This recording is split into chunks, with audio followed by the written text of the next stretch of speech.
welcome into Inside Arkansas Football because it's football season. And the Razorbacks had a scrimmage today, so we decided to do a little special live stream for you here on Inside Arkansas. I'm John Neighbors alongside Curtis Wilkerson and Andrew Ellis, and thank you as always for making us a part of your Saturday this Saturday. A lot of things to get to. We're going to have a lot of clips to play from Sam Pittman, some of the players, as well as from Xavier Sori, as well as Taylon Green. Get to your chats, get to your discussions, recap it all. But guys, before we get into all the clips and everything, just how we feeling, but also what we make of the press conferences overall today for the first Saturday scrimmage of fall camp. I feel pretty good. It was kind of nostalgic hearing the music there on the intro, and I was like, something's missing there. Things of that nature. It's just kind of. I didn't hear that before we started, so it threw me off for a little bit. Put a smile on my face though. I'm doing good. It was. I thought we got some really good information there. There's some things that it sounds like they're pretty excited about that they did very well today, particularly on the offensive side of the football, and some things that they have to work on that, kind of raise more awareness to some things that we've been concerned about throughout the course of the off season into fall camp. That's just the way it is for the first scrimmage. So I'm excited to talk about it. Got a few answers to some questions that I feel like we've been waiting on. And then, some other things that I guess are still TBD as they move on through camp here, and they got another scrimmage next week. Yeah, it's always fun to overreact to things in fall camp. And I say that very seriously. Like, I'm not even saying that as a joke. Like, it is fun to get into fall camp and start hearing things and kind of making your own conclusions as to who's good, who's not, how they feel about things. I feel like we definitely, by this point of camp and, with the scrimmage being under our belts, we now have a pretty good idea of what this coaching staff and these players truly believe are their strengths and weaknesses. And I look forward to breaking it down. And by the sounds of it, there were about 900 yards of offense in this scrimmage. So there's a lot of action, a lot of big plays to break down, and which is fun, but also there's the other side of the coin. And so I look forward to breaking it all down. But seriously, it is cool to just get to this point where we kind of do at least know the situation at every position. And here we are to talk about it. Yep. And I'm just going to say it for myself, at least, that I am going to overreact. I am going to be overdramatic, and I am going to say a lot of things of just based on what we know and what we've heard from Sam Pittman and some of the players that is going to deserve discussion. So once again, though, this is coming from the coaches of Sam Pittman and the players. Everything that we're going to talk about today comes from them. So not something we're just making up. Either way, Sam Pittman opens up the press conference, opens up the scrimmage, gives his statement, and we'll give our reactions that get into more specifics. But here's how he said the practice went overall. About 140 plays, somewhere in there, 135, 140 play scrimmage. I thought we punted the ball well. I thought we, Starsick made 5 out of 6 from all over the place. On his field goals, we kicked off well. Our special teams looked good. Offense started hot with ones versus twos. I think they scored 3 times in that 15-play series. 2 offense scored on the 1 defense, and then the 1 defense pretty much started playing a lot better after that. We had high red area, low red area, 3rd down, and then we had 2 15-play in a row racks between 1 versus 2, 1 versus 1. And so on down. We came out pretty injury-free. Polska possibly has a high ankle injury. Really had 2 guys that didn't play today. Hey, how you doing, buddy? Had 2 guys that didn't play today that probably could have played on a Saturday with Cam Ball and Rodney Hill, a couple of AC sprains there that aren't bad. Like I said, I think both of them could have played today if needed. We elected to hold them until Monday. Penalty-wise, we were really good. I think we had 8 penalties between the 3 different groups and 140 plays. That's most of them were some type of hold in the secondary, and it wasn't any specific guy. There was one kind of a piece. Offensively, didn't really have offside penalties or anything that ran well. We've got to snap the ball a little bit better. But other than that, it was a pretty clean scrimmage, and we got a lot of work in. So I'll take questions. So just from the get go, there, it sounds like that the practice and there's a scrimmage was pretty clean. Which, I mean, how much can you look into that? But hey, for the first fall scrimmage, I know we'll get into the real details of it. Not a whole lot of penalties, which is a good sign. Mainly injury free, although he did bring up a few people that have been maybe out and whatnot, but nothing too serious. So as far as that was kind of the thing that stood out to me was just that perspective of, usually I expect the scrimmages for the first time to be a little bleh and people screwing around and messing up. But I guess that's at least reassuring that the first scrimmage went pretty well and was pretty clean. Usually sloppy in those first scrimmages, and more often than not, Sam Pittman comes in there and he's usually a little ticked off about penalties.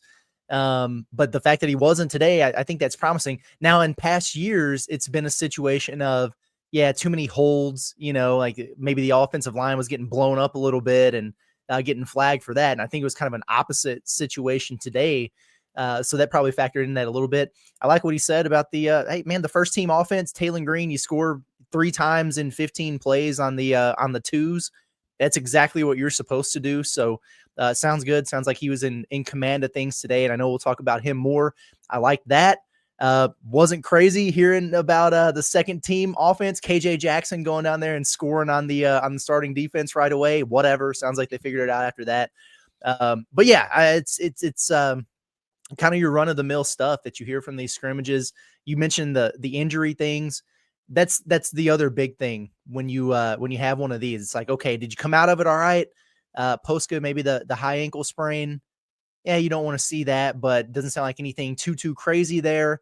Cam Ball and Rodney Hill that they were holding out for the shoulder precautionary. He mentioned a couple guys later. Cam Shanks didn't participate today because he's got a hamstring that's been bugging him, I guess, throughout the course of fall camp. And but it was nice to see that they got Caden Kittler back because he has been out for most of the week dealing with something. They got him back in there and he scrimmaged today. So whenever you have a scrimmage like this, you're going to have some positives and some negatives. But the big thing is, can you come out of it healthy?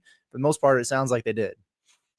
Yeah, you like you said, there's always like things that you almost just expect to hear, and you don't even really think much of it. Like, it wouldn't have been a big deal. Like, if he had come out here and been like, oh yeah, we had a little more, too many penalties than I wanted, a little too many procedure things, like, I wouldn't have even like been that upset about it. Cause again, it's kind of what you expect to hear. So I thought it was cool to do that. And again, knock on wood, I'm really encouraged by the idea that they played. I mean, you said 140 plays scrimmage. Like, that's a lot of plays. A couple of those were 15 plays in a row. You're saying the 15 play in a row racks. Like, that's, and it's hot outside. Like, it's very easy to have some nicks and some bruises and stuff like that. And he went on later in the scrimmage to talk about how you're always kind of playing that balance as a head coach of, do we tackle all the way to the ground? Do we really hit each other because we want to keep everyone healthy? But he mentioned it's a football, football's a contact sport and you can't really shy away from that. And he said, hey, we've had more injuries in the shells than we have in full pads, all that is cool. I think the less things that you have to clean up, the more you can actually focus on getting better. By the sounds of it, this Razorback defense on both sides, ones and twos, really are going to have some things to improve on. Now, Taylor Green going against the number 2 defense, he probably should be able to pick apart that unit and do what he needs to do. And that offensive line should be protecting well against that. Don't love that KJ Jackson just went ahead and engineered a scoring drive against the first defense. But like you said, seems like they battled back after that. But just going through the list of how many big plays, how many touchdowns there were, and we'll get into it here in a little bit more detailed, it just doesn't seem like there was a ton of resistance coming from the defense, which is weird. I'll just go ahead and say that is weird. In fact, you always hear this time of year, your defense should be a little bit ahead of your offense. And then by the time the season starts, that's when your offense is typically able to pick up. That very much has not been the case, it appears. And so we'll see what to make of that. I remember that being a little bit of the case last year in the spring. But by the time we got to fall camp, the defense started to close that gap. Still seems like there's a very big gap between offense and defense when it comes to the Arkansas Razorbacks at this stage of fall camp. Yeah, and I'm personally, I think it's great. I love hearing that. I love hearing that the offense is dominating the defense, because to me, this is my personal opinion, but to me, if Arkansas is going to be successful this year, it's going to be because of the offense. And not to say that the defense they have to do their job, of course, but I'd rather have an elite level offense than elite level or a good defense. And I think that Arkansas's, whether it's in scrimmages, whether it's in practices, whatever it is, I want them to look awesome and I want them to be good, because if that's the case, if Arkansas has a great offense this year, they're at least going to be somewhat successful. How many games they win, we'll see. But I like the fact that that happened at least today. But one of the things, guys, that maybe the reason why this offense has been so good is the Heisman Trophy finalist, Mike Washington. Guys, I'm going to play a couple of clips here because we need to talk about the Mike Washington angle. I know it's early. I can't remember a time where we have heard a player get talked about and hyped up this much. It's crazy. From the coaching staff and everything. And I'm not like hating on him, because if they're saying the truth, they're saying the truth. If the guy's this great, the guy's this great. But it's incredible. We'll start with Sam Pittman, and then we'll play the clip of from Taylor Green and Xavier's story about Mike Washington. But we'll start with Sam Pittman just being asked who stood out. Not even about Mike Washington, just who stood out. Mike Washington. I mean, got a 62-yard touchdown, maybe second play of the game. Then he came back, rushed one for about 4 yards, had a 40-yard touchdown run. It's pretty good. And obviously the line's doing a good job and all that too, but Mike stood out to me. Now, there's some other things here in the wide receiver, you know. Say what? I don't even care about that, because it doesn't matter. That was what Sam Pittman said about who stood out. Then Taylor Green and Xavier's story were asked about Mike Washington. I mean, everything really. You know, his speed, his physicality, his ability to break tackles, his pass protection. You know, everything. But I'm not really surprised about it. If you see what he's done in this offseason, in the training room, and the routine that he has, like it's some crazy stuff. Like I'll go in the training room, or my teammates will go in the training room, and he's in the back like on a Bosu ball and doing some, you know, crazy exercises. So he has to tell you about that. But just the amount of work that he puts into it is really I'm not surprised about it. Yeah, Xavier, they said he won the points competition in summer. What do you see from him? Man, like, so summer workouts, we kind of had like a competition going on where everybody it was like summer leaders, and you all had your own team. It was maybe 10 people, and Mike was one of those leaders. And like out of the whole team, he won like what was it, the highest broad jump. And you just get points by doing things like jumping, bench pressing, and things like that. And like overall, Mike won the whole summer. Like he was number one guy of like competition, winning, whether that's like what's all the things you can win? Like you got broad jump, long jump, like just competition, relay stuff, race, relay racing, and things like that. Like Mike's that guy. Yeah, how do you look today? He looked good. He looked good. I remember beginning of scrimmage, he broke one, long one. So yeah, Mike's different. It makes my job easier. One of the questions. So I'm just saying Heisman right now for Mike Washington, not only as a football player, but he's going to be a gold medalist in the Olympics, because apparently he can do broad jump, long jump, hurdles. I mean, the guy does it all. Like, man, you guys, what do you make of this? What do you make of this hype that Mike Washington's getting right now? He's the real deal. What the hell do you want us to say? You know what I mean? Yeah. People are already in the chat doing a thing about, oh, he's getting hyped up. It's not us. Yeah. It is not us. You put a microphone in front of any face associated with Arkansas football, and they are going to go out of their way unprompted to talk about how great Mike Washington is. You got Scott Fountain, the special teams coordinator, in there. He's talking about Mike Washington. Listen, this is just the way it is, man. Is it going to translate onto the field on Saturdays? Who knows? We'll see. You want to be skeptical? Be skeptical. If you think it's Kool-Aid, sip it or don't. I don't really care. All I'm saying is every single day we've heard nonstop praise about Mike Washington, from the spring through the summer workouts, through camp, through the first scrimmage. He has been the guy who has stood out on this football team, and that's a good thing. That's a good thing. So the further along we get, and we talked about this so much yesterday about, well, is it going to be a platoon split at running back? Who's somebody going to get a lion's share of the carries? Do they have a top dog at the position? Is it going to be by committee? I am just now officially in the camp of thinking Mike Washington is going to be that guy. That's where I'm at. I'm with you. Like, I think at the very least, we can talk about the overall perception of how much of Kool-Aid do you drink? How much do you, does this really translate in the SEC? All that, yada, yada. we can just start with the fact that this is not a running back competition. This is not a two-headed monster, which I've heard some people use to describe this, with him and Braylon Russell. It's going to be this 1-2 punch. Mike Washington is Arkansas's top running back, and there is a very large gap between everyone else. Like, that's at least what we are led to believe by when we hear these coaches and players talk. Because, again, we've heard a little bit about Braylon Russell here, but, nobody has said anything along these lines. There has been no question about who's going to be the starting running back. It is Mike Washington.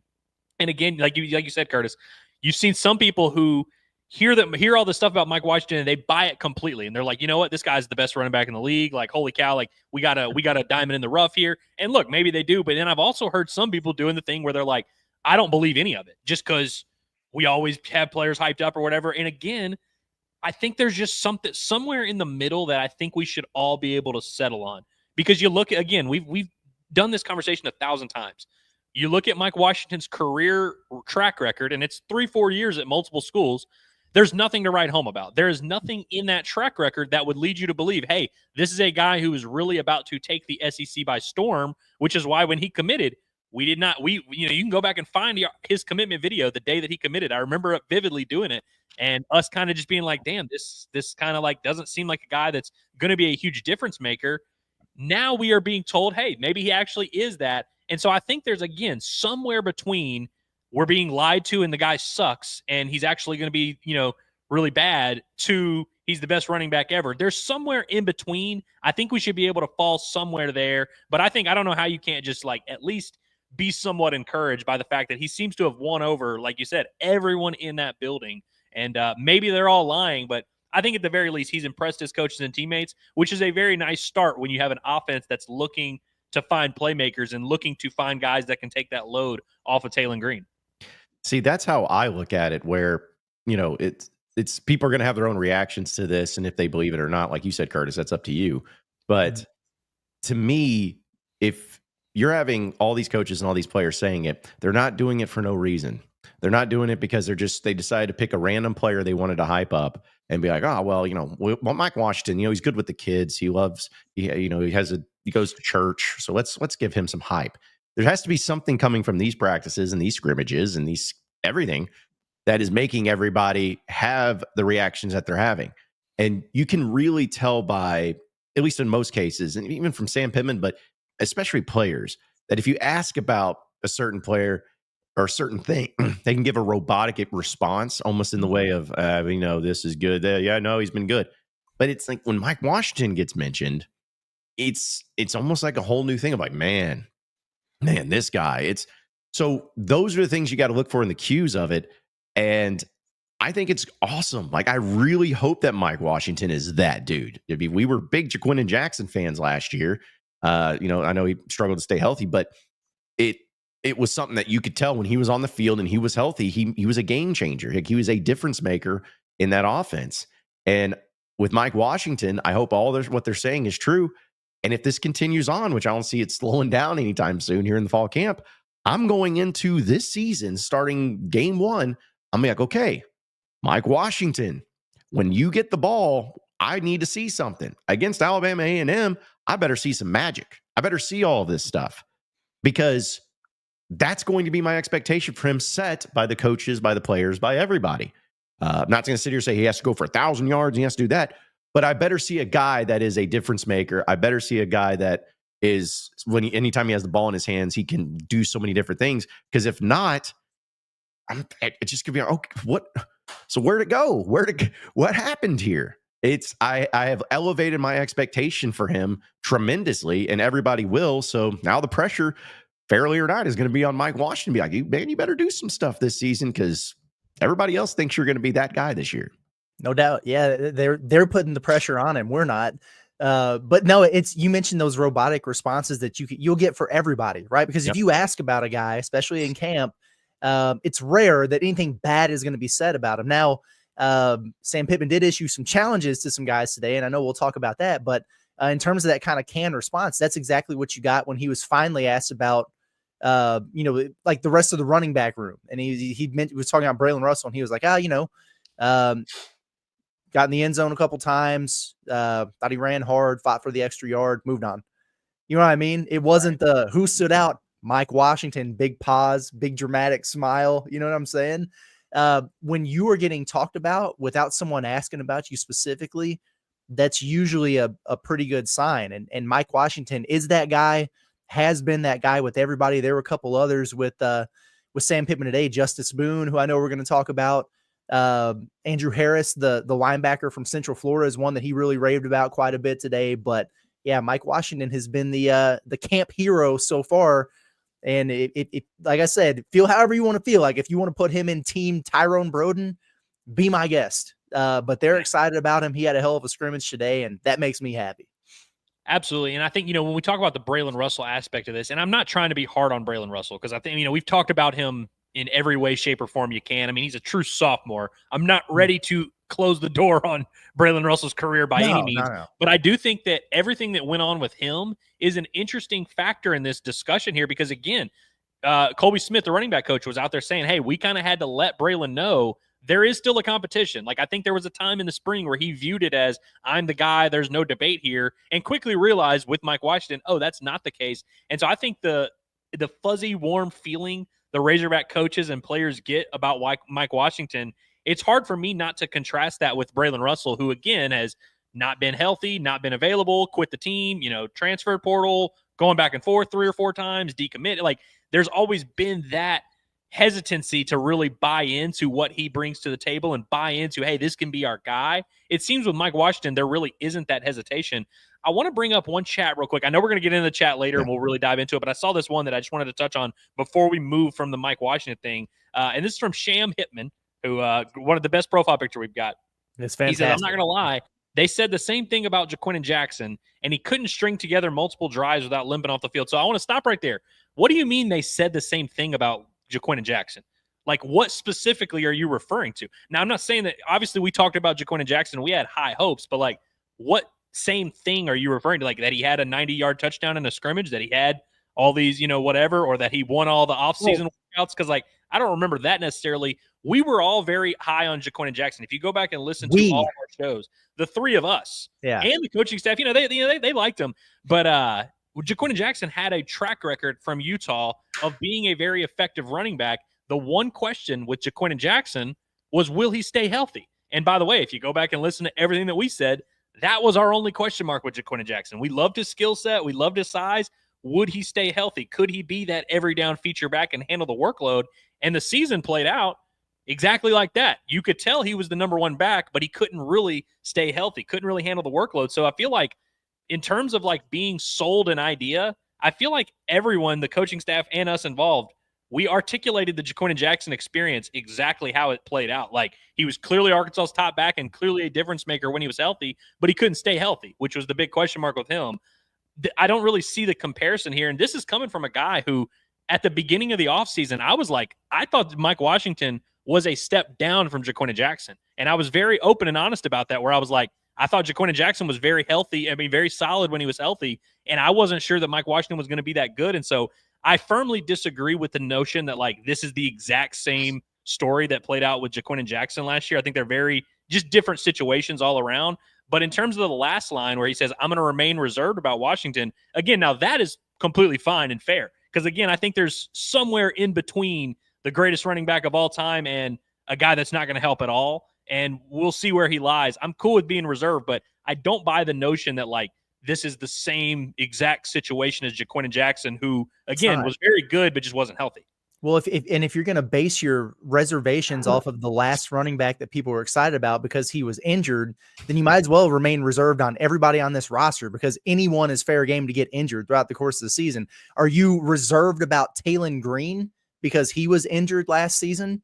Or are you excited about him? Like, you do that with literally any player out here. They could go out and get whoever out of the transfer portal, run somebody back from the NFL, and you could be reserved about it just in the event that they wind up getting hurt. And it's a completely different player. So I don't know. Does Mike Washington have this big injury history that we're worried about here? He's a running back. He's going to get hit.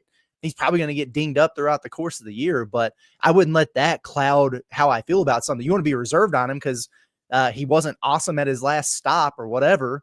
Or because you think maybe Arkansas's defense sucks and so he's just really balling out against these guys.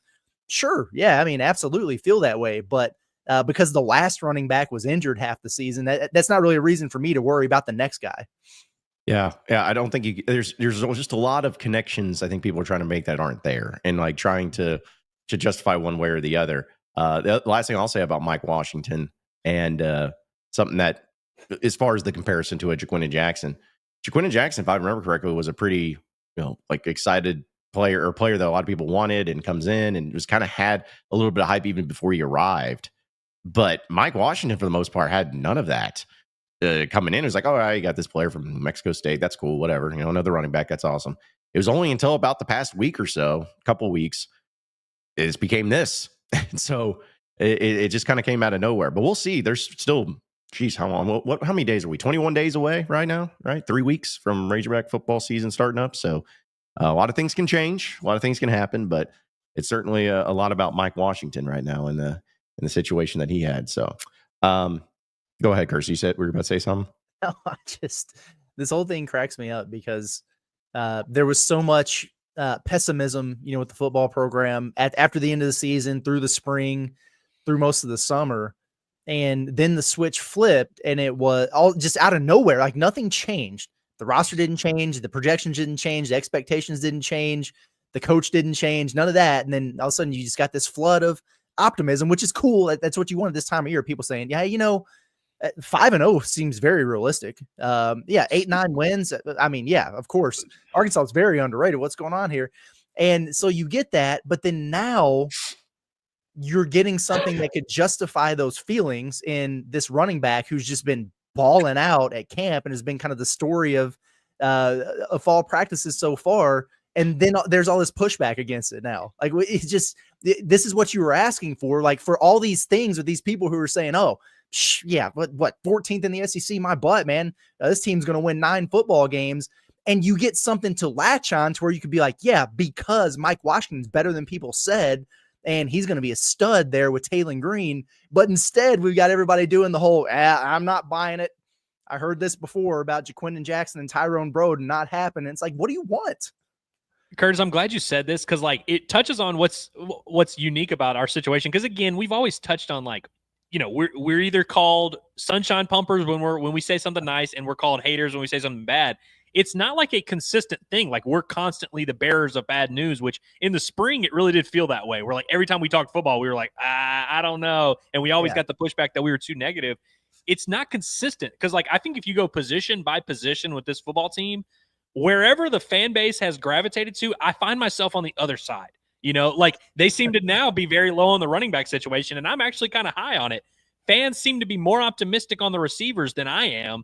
They're definitely a lot more optimistic on the D-line than I am. But then there's some other areas of this team, like, that I'm like, hey, you know what? Like Taylon, for example. I'm actually kind of high on Taylon, whereas, like, I think there's some skepticism there. It's like you can almost go position by position, and I disagree with the fan base almost every step of the way.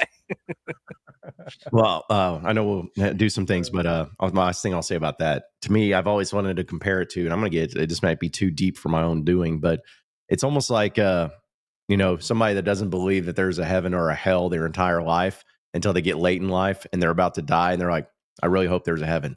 No, there is a heaven. I know I'm going to heaven. There's a heaven. It's like the closer you get to a certain point, you can say, oh, it's going to be bad. It's going to be bad. It's going to be bad. But then you get closer, you start manifesting that hope into a reality because it's what you know how much more fun it'll be if the team's good and the season's good. And so you start manifesting things where you may have been, hating and saying, it's crap. Then you get closer, like, oh, yeah, but man, wouldn't it be fun if we were good? Wouldn't it be fun if we were doing this? Yeah, we are going to be, dude. Are you kidding me? Mike Washington, look at this guy. I mean, come on. This guy's awesome. He's going to be great. Just, it's the tale as old as time. It's the cycle of life. It's just the way it is when it comes to the Razorback fandom. You're going to get more excited. Guys, 3 weeks away. Just wait until the weekday of the week of the first game. Man, I just saying it's going to be a wild one. We'll have some other positions that we'll get into as well. Actually, I'll tell you what, we'll go ahead and dive in there. I want to stay on the offensive side because that was really the name of the game today, was a lot dealing with the offense. But I wanted to bring up this particular thing too about the offensive line because we know that with a lot of the new players there, and there were still some things they're figuring out. But the right side of the offensive line has been something that has been a point of notice. And Sam Pittman gave an update on what's that looking like as far as who are the starters going to be on that side. So besides Shaq and Amarian, the rest of the line played all with the ones. You know, you're looking at Kobe across with Kittler and Junior and Corey, but we played kind of equal ones with Shaq and Marion. You know, the defense had a lot of twist games in, had a lot of single blitzes, had up the middle type cross dogs, whatever. And I thought the left side played well together. I think that's a good side, Corey and Junior. It was good to have Kittler back. We got him back yesterday. Cash Courtney's coming on, man. He's a good player as a freshman. But I don't know if I answered your question, but I felt like they played well. I didn't feel a lot of heat over there. And Quincy's usually, you know, a lot of times on Corey, and that's a good matchup because I think Quincy Rose is a good pass rusher. Okay, so what do you guys make of the right side of the offensive line? You know, this thing seems like it's coming together and seems like they pretty much got at least some solidification from it. Yeah. I guess it was Thursday, Andrew, when we started the show a little bit late because we listened to Eric Mateos. And one of the things that we talked about was, okay, is it really 4 guys for 2 spots over there on the right side, or is Blackstock kind of the odd man out? Because it really seemed like Kobe Branham was making the push there at right guard. And a lot of our discourse was about, all right, well, what's going to wind up happening at right tackle between Amarian Harris and Shaq McCrory? It sounds like that's exactly where they're at. I like how he just kind of subtly threw that in there where he's like, oh, yeah, you know, the 4 are pretty much set with Branham. It's like, oh, okay, they played together the whole time, and then splitting reps between Shaq and E. Harris. Somebody asked the question about, is it concerning to be at this point in fall camp and have, you know, an entire side of your offensive line not figured out? And we said, no, let's wait and see what happens with this scrimmage. And now it's just one position that they're still trying to figure out. So cause for alarm to run it back in hindsight and answer that question again. Nope, not a concern. Yeah, I love being vindicated immediately after the fact. It happens more often than we get credit for. But yeah, I felt like when we talked about the O-line the other day, we touched on a lot of this, that we were like, yeah, it's not like a completely unknown situation. And I said, I felt like if they started a game, if today, this morning, they had been told, hey, today's actually the first game of the season, I don't think it would have been a 2-hour-long meeting to try and find out. I think you would have definitely had Kobe Branham starting at right guard, which I'm glad Pittman said. And then I think, honestly, it would have been Amarian Harris who would have gotten the nod at right tackle. But good to hear that Shaq McCrory is still in that battle there. Of course, they like him. He's young. He's big, has that NFL-type body. We'll see how his development goes. He's definitely going to be in that top 6 or 7 group, so he's a play away from playing. I love that Kobe Branham has locked up the right guard spot, and I know Hog fans will be very happy to hear that as well. Not to be mean to Keyshawn Blackstock, but not necessarily the most popular player in the state of Arkansas. And so if you're of that, you know, in that group that really didn't like, you know, his work last year, well, the good news is they have a younger guy that they were really excited about last year that is now pretty much taken that job, which is, I feel like, encouraging. Kobe Branham is a redshirt freshman.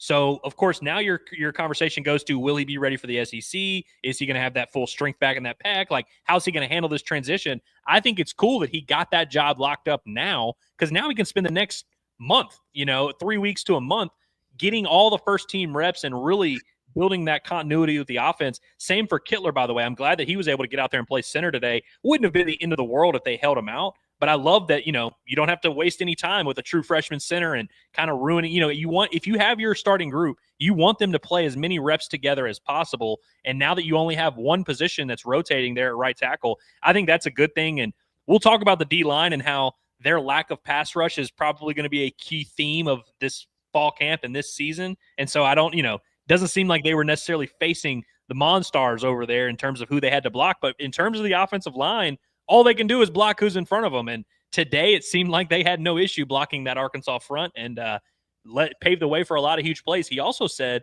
I don't know if it was in that clip or earlier, that Talon didn't really have to leave the pocket like at all in the scrimmage, which, as you know, Talon Green, that's one of his strengths. The fact that he didn't have to leave the pocket at all is very encouraging from the offensive line standpoint, but very much bizarre to me from the defensive standpoint. Yeah, and also I think I may have mentioned this a week or so ago, but what I'm happy about is that, because we'll see how they play out. I mean, they got to get on the field, but I'm just happy at the fact that the guys that you brought in, or the guys who went into the portal to try to bring in, are the guys that are going to be the stars for the most part. Like Corey Robinson, who actually had a chance to talk to, and he was awesome. Like Corey was a really well-spoken guy. It felt like from the get-go, it's like, okay, he's going to start. Like they're bringing him in to be a starter. He is starting. He's that guy. And the same thing with like Kittler. I forgot when it was, guys. Maybe it was in spring, but remember when it was being mentioned, well, Kittler, we may move him over to this. I'm like, no, he's played center. He needs to play. He needs to be your center. You brought him in to be your center. He needs to be a center. And seeing him back and seeing him be at that position, it just kind of gives me a little bit of joy. Marion Harrison doing all that, and Kobe Branham. Obviously, it feels like he's been the guy. But that was just something I was happy about, and I don't mean this in a negative way towards this player at all. So hopefully nobody takes it that way. I am happy that Shaq McCrory is not starting, or at least at this point in time, not starting. Not because I think he's a bad player, not because I would just be extremely concerned that with this situation in this offensive line, that you were relying on a guy that did not play a snap last year for Oregon to start right now at that very important tackle spot. Like that would just be a concern for me. He may develop into a great player. He may even play a little bit this year. And if that's the case, that's the case. But I was a little bit concerned for not like for a long time, but just for a little bit where I'm like, oh, and you guys brought some guys in. So hopefully these are the guys that are going to be the guys, and you're not having this, we'll see, and you're going into the week of the game. We're like, we're going to play this guy and this guy. We're going to rotate snaps. Nope. I want the starting five from the jump and stick with it. So I'm hoping that this is the case. I like these guys, and I think that they'll be good, but I was just a little bit concerned that they were going to do this stuff of moving people around, which I just feel like that never works out whenever you move all the offensive linemen around. I just feel like it never does. Yeah, usually not. And, the Shaq McCroy thing, if you're going with Kobe Branham at right guard, and if you go with McCroy, that's two redshirt fresh. Yeah, with very limited experience. I agree with all those things. That would make you uneasy. That group probably has a significantly higher ceiling. But who knows what that floor could be? It could bottom out on you pretty quick, especially when you're playing against, NFL talented defensive lines and SEC coaches who are scheming you up. I also feel a little bit better about the situation here. Either way it goes, but with the Marion Harris, because of the moves that he's made in the offseason and putting on the weight and the improvements that he's made there too. If he came back as the exact same player, I would probably be looking at it a little bit differently. But because of some of the things that we've heard about how he's transformed his body and the improvements that he's made, I'm just a little bit more comfortable, I think, with that overall. Well, there's always this notion of like the guys that the coaching staff kind of wants to win the competitions. You kind of have it set up like any quarterback competition. It's never completely wide open. There's always a guy that the coaching staff would want them to win. So if you think about it, like last year, Arkansas's offensive line, right guard and right tackle were the big weak spots, the big question marks that they dealt with all year, and they tried different guys. They flipped them around. They did a lot of different things there, and then eventually had Patrick Kutas come back. If it had been Blackstock and Harris, who those were the two guys that started at those spots, if they had just simply run it back with those two guys, I don't think Hog fans would have been super thrilled with that notion, of like, oh, wow, we're just going to run it with the same guys that struggled. And then if you'd replace them, like you said, Curtis, with two redshirt freshmen who didn't play hardly at all last year, I don't know if that would have inspired a ton of confidence either. And so you kind of were wondering, all right, what's the path for it to work out the best way possible?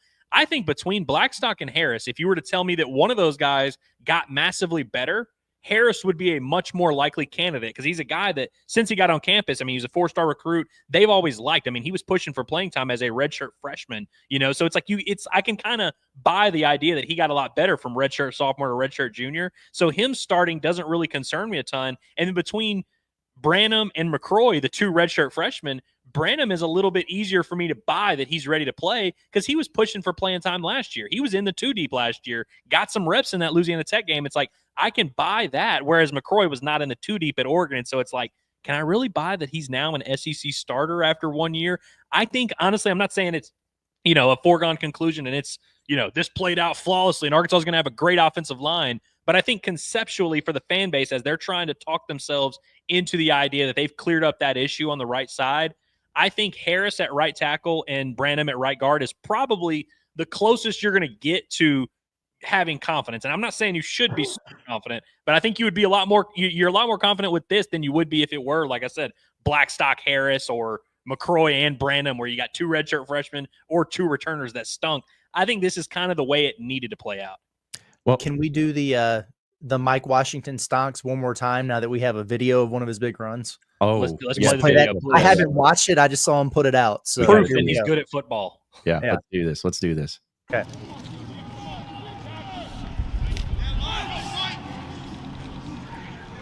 Boy, there's nobody within 30 feet of him. Heisman. He broke those two. He slipped those two little tackles early, and then there. I got to be honest. I thought that was going to be a little bit cooler. I don't know if that. Me too. Yeah. Was there a secondary on the field during that play? I'm not so sure. It was like they sent the house and just missed, I guess. Yeah. Well, it's like you guys remember that video last year for Quentin Jackson speaking. Remember when you just like throwing guys on the ground? It's like that. Yeah. That's what I was kind of expecting if that was going to happen. But going back to real quick though, for the offensive line thing, before we move on, because I know we'll get to some of the chats. I went my rigorous research.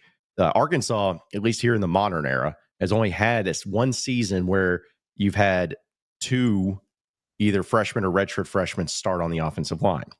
2013 is the only time it's ever happened, when you had Dan Skipper and Denver Kirkland.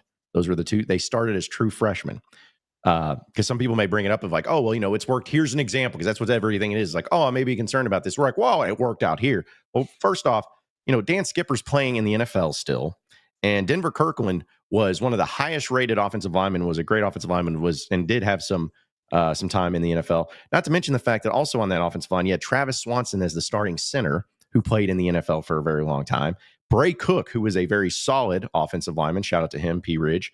And then also Luke Charpentier. I don't know if you guys remember him. But the point is, you had two bona fide, big time NFL caliber offensive linemen starting as true freshmen, alongside some seasoned veterans and another guy that was older.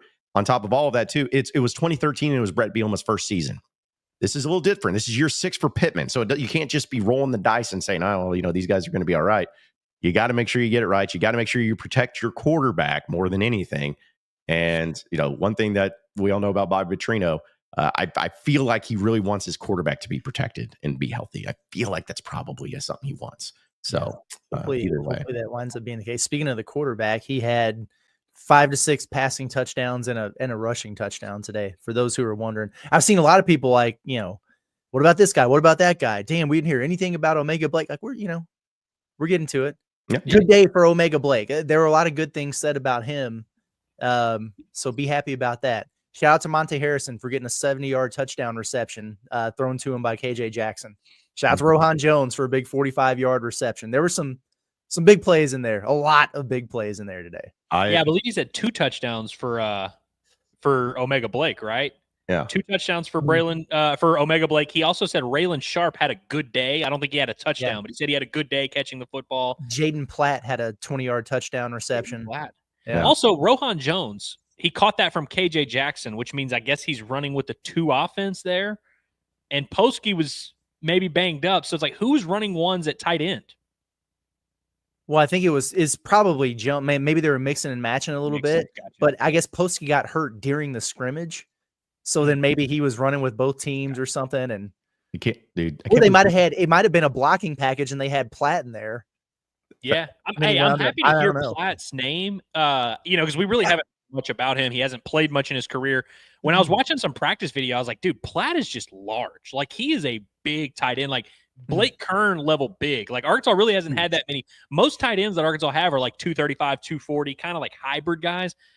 Like, I think Jaden Platt is going to play because of that blocking, because he's just a big body. So it's nice to see him make a play. That's the first time I've heard anything about him, honestly. Well, the fact that you guys just did not even mention Maddox Laster is we should have seen the stream. That's probably he was starting at the tight end position. Well, he was leading the way for all those Mike Washington touchdowns. That's right. Yeah, that's right. That's exactly right. I will say,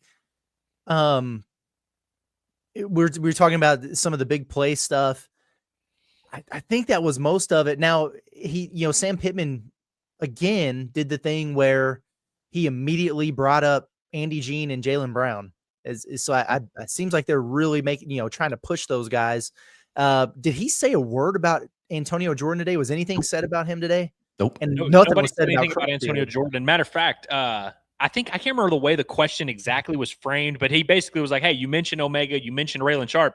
Any other wide receivers that are like really standing out? And you're right. That's when he mentioned Andy Jean, Jaylen Brown right off the bat. And he mentioned CJ, and he was like, oh, and obviously CJ. And so I couldn't tell if that was a real, we have to mention him because he's been running with the ones and twos. But it seems like your top 5 at wide receiver is now, and by the way, Cam Shanks, of course, did not participate. So he's kind of TBD on this, but Omega Blake, Raylan Sharp are going to be your top 2 guys. CJ Brown, Jalen Brown, and who's the other one? Oh, and Andy Jean, in the mix to be that 3rd starter. So that's kind of your top 5 right there. And then, Monte Harrison had a big day. Seems like that's your top 5 or 6 right there, at least for the time being. That's not, definitive, but as it stands right now, that's kind of the wide receiver depth, and everyone can feel how they want to feel about it, I guess. Yep. I'm not going to mention that guy's name until I see him do something in a real game. And you know what I'm talking about. He who shall not be named. I'm not going to mention that player's name until he has some sort of catch or some sort of actual play in a play.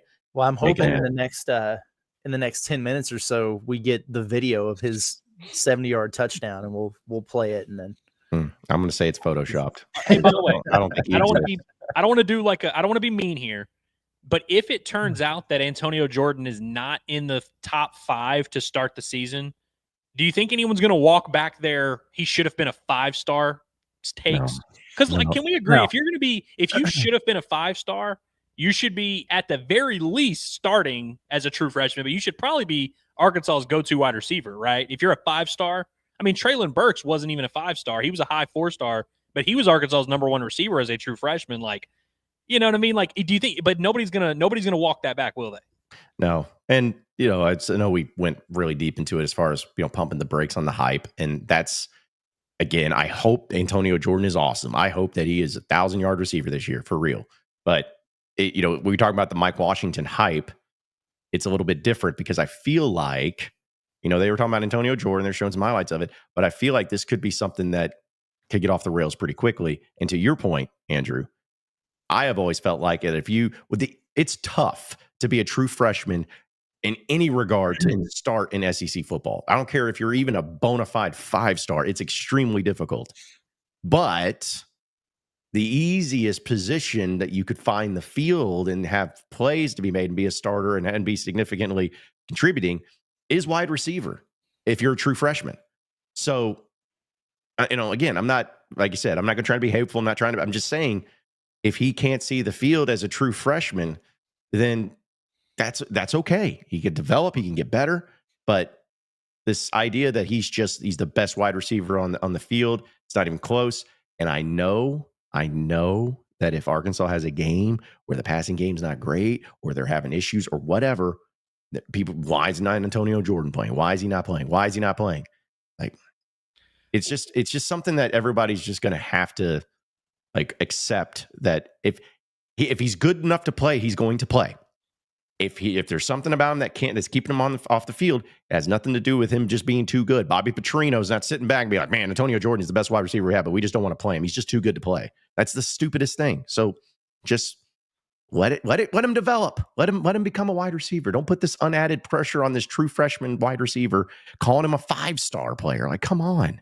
That's just how many times have you guys ever heard of a freshman that was a 3-star player before he even takes a snap being said, oh, this guy was a 5-star? That is just an unnecessary added, that's just unnecessary pressure to the kid. And I think it's really unfair. That's all. Let's see. Okay. We'll have a few chats, some other parts. Really appreciate, by the way, everybody tuning in with our football scrimmage today. And we're going to be doing this anytime we have a recap, because I think next Saturday they're doing a scrimmage kind of similar to today, and we'll hear from coaches. But then the next week is when it is shut her down. There ain't nothing going on there. So, so we'll keep doing this. But shout out to our guy Dre, Basis Health. Appreciate the super chat. He says would be great to see Talon with a few seconds more in the pocket. Yeah, I think Talon would agree. He'd like that. Yeah, appreciate the super chat, Dre. And I also, this reminded me of one of the notes that I wrote down. Because it sounded like they had a pretty good day, and we'll talk about the defensive line in a minute, but Talon Green was asked about that specific thing and just what the biggest difference he sees in the offensive line from this year compared to last year. And he had a 2-word answer: their care. I'll play this clip. Actually, I think this is the one you're talking about. But yeah, I hope so. I would say their care, if I get a pressure in practice, they're really, mad about it. And they'll ask me, certain questions. after every play, like, oh, did you feel pressure left? Did you feel pressure right? Then I would say like to the right, and they'll all come together and communicate and talk about it. So I would say the biggest thing is that, and just moving as a unit. You know, cause not just one person can, you know, block, you know, these guys.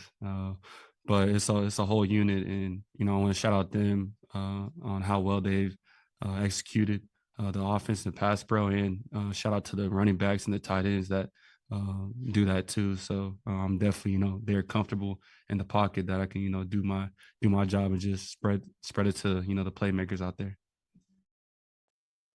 That's very interesting. It's Very interesting you interesting. said that. Yeah. I mean, you know, obviously a lot of those O linemen left the program, so not hard for me to buy the idea that they weren't super, you know, enthused about protection for Taylor Green. But and listen, there's always stuff like this. I'm sure it's not just a night and day difference, but I do think that's interesting that he mentioned that. Yeah. I don't know how much sleep some of those guys were losing after the 36 sacks they allowed last season, but maybe that'll be a little bit different. Blackstock was like really beating himself up over it. Yeah, I don't know. Man, there's nothing that gets on my nerves more than like when your quarterback gets his head taken off in the backfield or whatever, and there's not 5 offensive linemen there picking him up.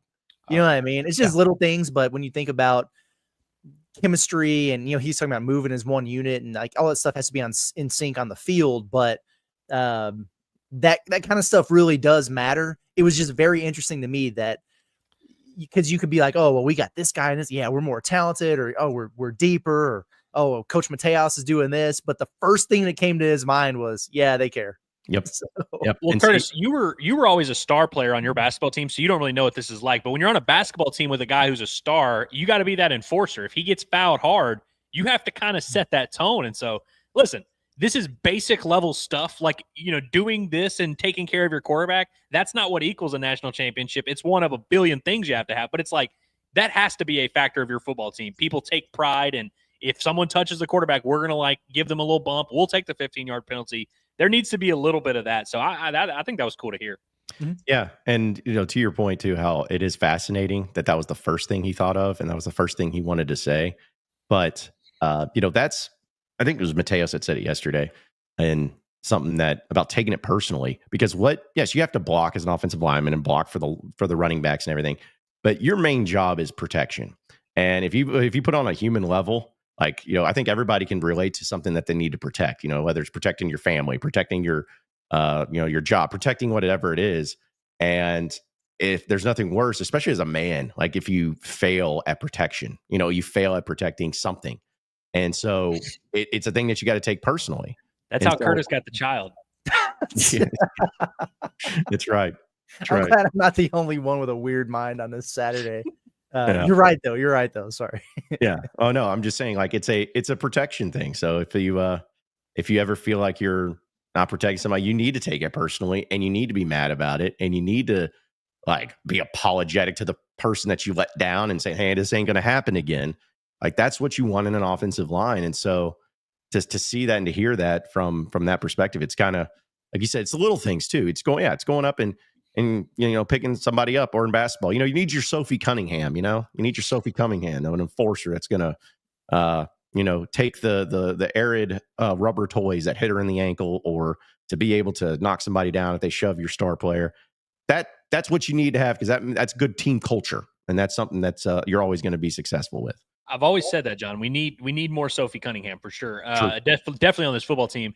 But I do want to be clear, because I see in the chat today we got all sunshine or all dark clouds. Like, we have no in between today on the show. So I know that, like, when we're saying nice, the sunshines are happy, and when we're saying bad, you know, everyone else. But I do want to make it clear that, like, it is possible to care about your quarterback and still suck at protecting him. Like, you know, I don't want to be mean to this kid, but Dalton Wagner. Now, his senior year, he was good, but like early in his career, he was an example of a guy who took pride and said all the right things and still wasn't good at it. So we're not saying this is going to equate to a good offensive line, but it is one of the many things you do need. Yeah, you just need to show that. You need to have that. Okay, I know we'll have some chats too. We'll get to it, we promise. But I did want to bring up, let's see, where was it at? From, I guess, what were we talking about? Probably about ready to move on to the defense. Yeah. Yeah, That, we gotta get that D line going. right. Okay. That's what I was trying to find. I was trying to make sure that I put it in there. So, okay. But yeah, so we'll do this. We'll talk about who the pass rush defense first, because this was brought up as far as how the pass rush looked for Arkansas. And here's Sam Pittman on that. What'd you say? I felt Quincy and I felt Boone. I felt both those guys on pass rushing. Ian Griffard pushed the pocket a lot today. The quarterback had to, move a little bit, not outside of it, but had to move around him because he had some depth in there as well. What was the other question?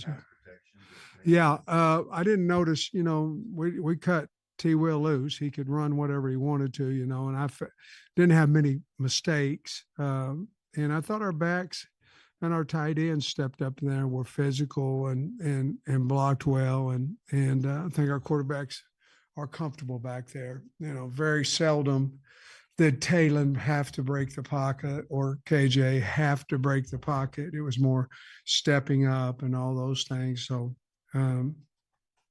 yeah, if I had a problem with the protection, I probably would have mentioned it real early because that's one that we certainly we needed to clean up and had to get the right guys to do it, but also had to know who to block. And I think we've cleaned that up quite a bit since a year ago. Okay, so discussing the pass rush, just first off, Cam Ball was not playing today, like as was mentioned in the opening, but it seems like Quincy Rhodes and Justice Boone, the transfer from Florida, it seems like those were the guys. Of course, it's always about who he mentions first. I think that's always the fascinating thing is you get asked a general question. What do you mention? Who do you mention first? Quincy and Justice Boone seem to be guys that, again, you're hopeful. You knew about Quincy, but I think Justice Boone was one of those players where I'm like, okay, this guy's from Florida. He was pretty highly recruited. Didn't really play much. Like, what is he going to do? What's the expectation of him? And, you don't have Landon Jackson on this team. I'm not saying Justice has got to be Landon Jackson, but that's a significant hole that you got to fill. So you got to have somebody that's going to make up for it. So maybe it ends up being Justice Boone. I hope so. Yeah, it's been, I guess, a string of a few days here where we've heard some pretty good feedback, some comments on Justice Boone. They got to figure out that other side opposite of Quincy Rhodes. And doesn't sound like they were game wreckers, though, today. I mean, from Sam Pittman saying that neither Talon nor KJ Jackson, so the first or second string offense, they didn't really have to break the pocket. Yeah, I mean, so how effective were those guys today in terms of getting back there when all you got to do is get a touch sack? I don't know, but they must have done something well because he mentioned them both by name there. I feel a little bit better about it having just another name to turn to beside Quincy, because he's still a question mark in a way of, yeah, he did some really promising things last year and he played a lot. So you would expect him to be better. But you kind of need him to be, I'm not saying he needs to be Landon Jackson, but he needs to look like an NFL type of defensive end for you. You got to have those in this league. And that's just one guy. And they need more than two, to be honest with you. But if it sounds like Justice Boone is starting to emerge from that pack, that's semi-comforting to me. And, going from there, how much depth are they really going to have beyond that? I don't know. With Ken Talley's name, I don't think was mentioned today.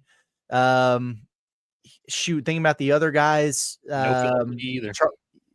Charleston Collins and Kavion, like those guys didn't really have anything to say about them as well. So I'm concerned about the defensive line. I know we'll talk about on the interior as well, but I'm glad Justice Boone is making a little push here in the pass rush, but I don't know that I heard anything today that makes me feel super great about it big picture. I mean, you got to have a starting point. And I do think Quincy Rhodes at this point, I mean, he's going to enter, I guess it'll be his redshirt sophomore year or junior. I don't know. I think he actually didn't redshirt as a freshman. I guess he's a junior. Entering his junior year, it's kind of time for Quincy. It's natural for him to take that next step. And he had a really promising year last year. So, like, with him, I know it's a technically a question mark, but it's like him I feel pretty good about. Justice Boone, I can buy. Yeah, that's a starting defensive end in the SEC. He's got some experience, highly rated guy, has the right body. Cool. After that, it gets real thin, and I think it's not a coincidence that when Sam Pittman was asked about pass rush and defensive line, about 20 seconds into his answer, he starts talking about the running backs and, well, we protected well, and, our tight ends were blocking well. It's like he's not going to come right out and say, after that, our defensive line sucks, but he had many opportunities, and he even was asked directly. There was a point later, and someone can go back and pull up the full press conference. He was literally asked about defensive line and guys that stood out. I have it here, Andrew. Yeah, we'll go and play that. Play this because this was, this was pretty telling. Boone, Danny Saleh, like both those guys.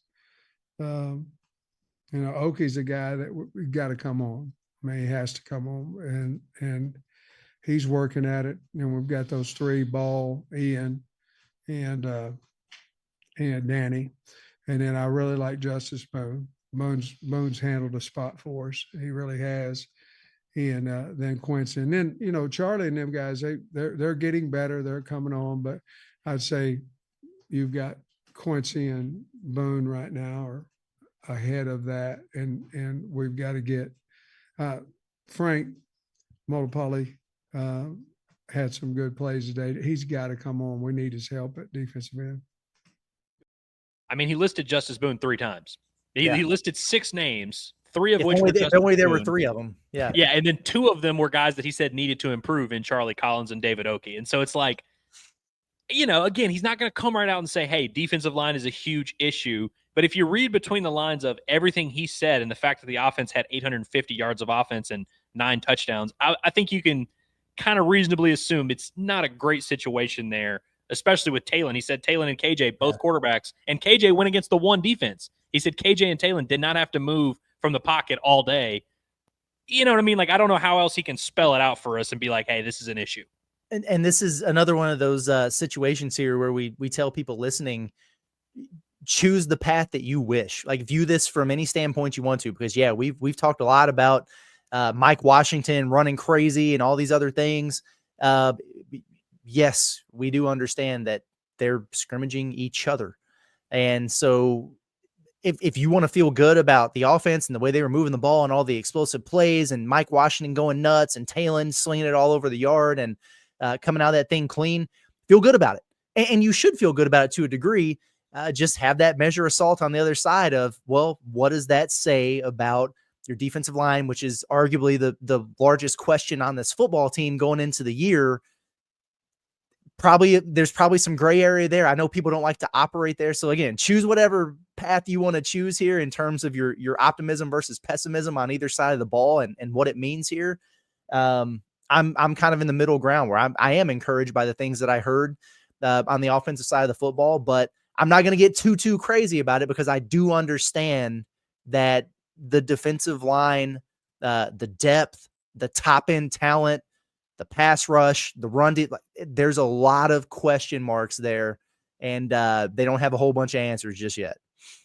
Yeah, when I have to hear Sam Pittman say, this guy's got to come along, or this guy's got to step up, this guy's got to do this, it's kind of like, okay, so what that tells me is that you had expectations for these particular individuals, and they're failing them. You had expectations for saying, here at this point in time, at the very beginning, because we were still 3 weeks away, but at the beginning of fall camp, you had an expectation set. Maybe it was set from spring ball. Maybe it was set from what you saw getting them out of the portal or whatever. But, I think you mentioned David Okie was one that he's like, got to step up. I think I was trying to remember what the other player was that he mentioned that needed to. Yes, he said Collins never getting better. Molipola also is like, we need him to help us. Collins, those guys are coming along. So Hey, by the way, we didn't really talk about it, and we don't really have to. Shout out to Andrew Harris, who just has not gotten any discussion at all. Then today, for like 4 minutes, he was just like, Andrew Harris. I mean, this dude, unbelievable. That's at linebacker, obviously, but I thought that was funny. Yeah. But to the point of the Okie and is how you say it, Molipola? I don't know how you say it. Yeah, it sounds great. You're asking the wrong guy on that. Either way, point is, those 2 guys are seniors. Those are veterans, experienced guys. And when you get one of those guys out of a transfer portal, there's an expectation of you need to be a certain way. And so that's what's worrisome to me, is that those are 2 guys been in college football for a while. Because Collins, I think, he's a sophomore. So, obviously you want them all to step up. But the expectation for transfer seniors needs to be here, and those guys just aren't there. And didn't even wound up mentioning all those names and didn't even bring up Philip Lee. Yeah. I think the most productive member of all. Yeah, I was kind of low key hoping he would be a guy that could just even develop a niche, and Doesn't mean that he won't, or maybe he just, hell, he's sitting up there trying to recall everything that just happened in a scrimmage. He may have had a big day and he just wasn't mentioned or whatever. But I was hoping that it would be one of those situations where he was like, oh no, this guy. Maybe I would have rather had Philip Lee be Andrew Harris today. Yeah. Yeah. Well, You know dude, what I you mean? remember when he did the Trajan Jeffcoat thing and he made him Yes. stand up and he was like, "This is what an All-American looks like." Do that with any of your defensive linemen next time, and we'll be Yeah, cool. man, seriously. Because I also, like, to that point too, I think it just in any of these scrimmages, not saying that it means that they suck, or not saying that means that they're great, but I am always fascinated by particular players that you would think would be mentioned that don't get mentioned. Does it mean that, hey, they're just doing as great as they ever have, so there's no reason in mentioning them because they're just awesome, or is it not getting mentioned because they are falling down and they weren't making any impact? Like, for instance, I know Cam Ball didn't practice today and he's going to be fine, but using him as an example, if he had played today, for instance, and he was not mentioned as far as, hey, what's D-line? Would we be sitting here being like, oh man, what is Cam Ball struggling? Is he like falling down on the depth chart? I don't think anyone would feel that way. It'd probably just be like, well, he's Cam Ball doing Cam Ball things. So I think it's just a matter of maybe not looking too much. If I'm talking mainly to the audience, but like, don't look too much into if a player just does not get mentioned when Pittman is throwing a generic question of like, hey, your entire defensive line, go. Like, if he doesn't get mentioned, all of them. So Can we take a second to appreciate the duality of man here? I want to read back-to-back comments. So Hogball Burner, our guy, he says, we didn't even have a great pass rush with Landon Jackson, so not having a bona fide star already set us way back on the D-line. This is a fair assessment right here. I mean, Arkansas had a second-round pick off the edge last year, and we talked about having a nice starting group is nice, but you got to have some depth, and they didn't have that depth last year. And in the very next comment, Landon Jackson got handled all season. So once again, we just have this, everyone kind of views it through their own lens. I'm much more in line with the Hogball Burner take there of, hey, Arkansas had a really good defensive lineman, a two-time All-SEC guy, a second-round pick, and the depth was still an issue. But then you also have some that are like, well, Landon Jackson sucked, so why would I care that he's gone? That type of thing. Do y'all remember that Missouri game when Landon Jackson got hurt and then they gave up like 4 straight scoring drives after that? Were y'all there? Yep. I remember that when against also, what was it? A&M hadn't moved the ball pretty much all game long, and then when they put in the second string defensive line, they went straight down the field. It's like, yeah. Again, and I was with Charlie Collins and some of those guys in the game, and that was a unique time to get Charlie Collins his first rep. And like, look, if you want to say that Andrew Armstrong wasn't that good or Landon Jackson wasn't that good, you're well within your rights to feel that way. But Arkansas has a lot of guys at those positions that are less proven, less talented, less experienced, and you're banking on them being better, and maybe they will be, but it would be based on something that has not happened yet, and it does not accurately reflect the world we live in and what's been happening for the last 2 seasons. Like, I just don't know how we get there on some of these things.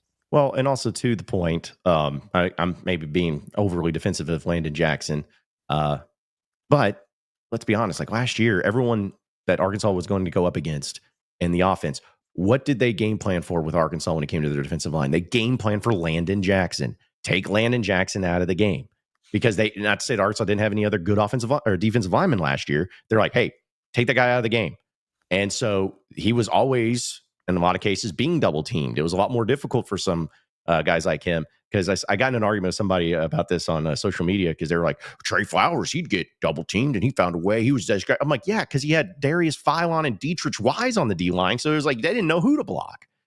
So yes, you can be a great edge rusher, but if everyone knows that you're a great edge rusher and then you have 3 other defensive linemen that are just okay, every offense is going to make sure that they keep that guy from getting after you no matter what. So I'm just saying that's, you got to look at it from that lens and that perspective as well. Let's see. Before we get really all into the chat, was there any other? Yes. I think there was. Yeah. What am I missing? I want to give Kenai Walker a shout out for getting an interception today. There were, I think Sam said 3 turnovers today. Kenai Walker got an interception, and then there were 2 fumbles with the third team offense. So that's good. No 8 interceptions or whatever the hell it was this time last year. So that was a positive. I didn't really get a feel that the secondary is as far along as maybe we were led to believe. That's what I'm going to say. A lot of competition still going on back there. Doesn't sound like it was a particularly fruitful day for that group, like anywhere. Yeah, it's interesting because you've got and again with Kanai Walker, it's also an interesting one because was that with the ones? Was that against KJ Jackson, or was that the twos against Talon? Was that a ones against Talon? Like, we don't really know. But at corner, I mean, you've got Kanai Walker there, Julian Neal, who apparently has been banged up at practice, he said, but I believe he did play today. Another hamstring. You've got Julian Neal, who they do like from Fresno State. You've still got Singletary, who's just been around. I mean, he's been at Arkansas for 9 years at this point, it seems. Former 5-star Jaheim Singletary. And then Bridges into Vila. And Sam right out. I mean, he's not going to come out and say the group struggled, but he was like, we have to figure out what it was with all these big plays, whether it was angles, whether it was tackling, like what was going on there. You have a lot of battles going on, and so the competition should elevate the room. But again, and we talked about this the other day, there was always this assumption that Arkansas improved in the secondary. And on paper, you can make your argument, but like last year, they brought in a bunch of transfers. Those transfers didn't pan out. You bring in a bunch of transfers this year and you have a couple young guys like a Selman Bridges, maybe they'll be better. But I think today was kind of a reminder that it is not a foregone conclusion that they are vastly improved in the secondary. Should they be? Will they be? Maybe. But based on today, I think it's going to be a lot more of a question mark than maybe people want it to be. I want to add this in too, guys. And this is just going back to my Bobby Petrino love. So I meant to bring this up earlier. There was a clip that we played with Pittman when he was talking about we let Travis Williams kind of let loose, call whatever he wanted in the practice, in the scrimmage. I know for a fact that infuriates Bobby Petrino.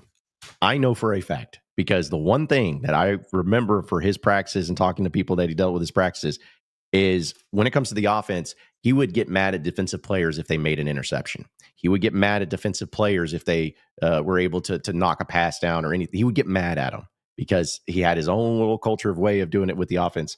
So I'm like, I'm reading too much into it. It wouldn't surprise me at all if Bobby's like, you're going to let this guy call whatever he wants. Okay, I'm going to make him look bad. I'm going to go out there and do all this.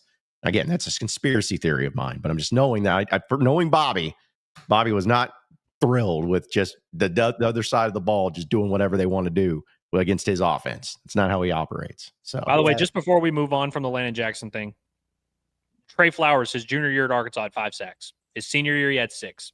Landon Jackson, his junior year, 6.5. Senior year, 6.5. So all this stupid talk about, Trey Flowers got all those sacks. What are you talking about? Y'all just make shit up. It's crazy, dude. It is wild, man. It's wild. They just ignore things that happen in real life because it's just like, we just want to do now, what I want everybody to do is understand how this all works in camp. Because we got the thing, and this is one of the few calls that I made correctly in our group chat earlier. We would hear that offense won the day, that they started real strong and everything, but that defense would have picked it up later, figured it out later, won the red zone, the stuff at the end of practice. That's like exactly how it was portrayed to us. Next week, I would go ahead and break my piggy bank and put it down on BetSaracen that defense is going to win the day for next week's scrimmage. Much improved everything. Oh yeah, boy, they were really shutting it down. But hey, now offense, they got into a rhythm there a little bit later on, and boy, they looked real good. They look better in red zone. It's going to be the same script, just flipped. Do you think he'll do the thing like you were saying, John, how like Petrino doesn't really like, when you have that clear wins? You think he's going to be like, hey, Bobby, maybe just like run the ball right at Quincy Rhodes and like just see what happens? You think you might have to just schedule that? Because I agree, Curtis. It always is flipped. No matter what happens in the first scrimmage, it's always flipped in the second one. And obviously, adjustments, all these things. I think that's a good call. And if it's not, then I'm really worried. See, Curtis, not to interrupt, I am going to be the opposite. If we see this next week, the offense is doing the same thing again, I'm going to feel even better. No, you should feel like your defense is dog shit. If that happens, it's how you should feel. Hey, that's fine. I want to outscore people because you know what? It'll at least make the games interesting. But you're right though. It's like I would bet money that it's going to be next week. Defense flying around at the ball. They were bouncing around out there. The energy was high. They were ready. So, and if that happens, great. But we only know what we know.